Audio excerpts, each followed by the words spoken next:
집에서도 하루 두세 시간만 투자하면 쉽게 돈을 벌 수 있다.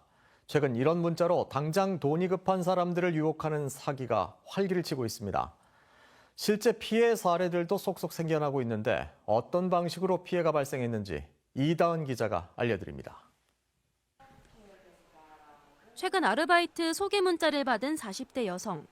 하루 두세 시간만 투자하면 최대 15만 원까지 벌 수 있고 정규직 전환도 된다는 내용이었습니다.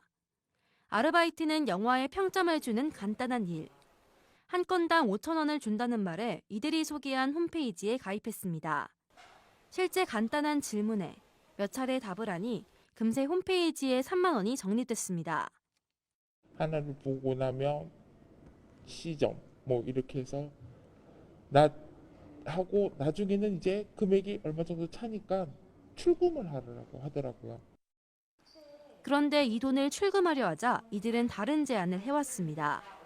영화 흥행을 위해 예매를 대신해주면 예매 금액의 최대 20%까지 웃돈을 주는데 이걸 해야 적립금도 출금이 가능하다는 거였습니다.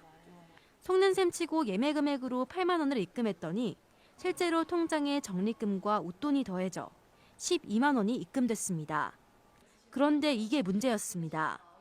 한 차례 입금을 해준 이들이 더 큰 금액으로 더 많은 영화표 예매를 유도하기 시작한 겁니다. 이제 내가 수시로 확인을 하게끔 된 거죠. 얼마가 입금을 했으니 내가 1,000만 원을 했으면 내가 이제 100만 원을 벌었다. 돈을 쉽게 벌 수 있다는 생각에 예매를 계속하다 보니 입금액은 1억 원을 넘어섰습니다.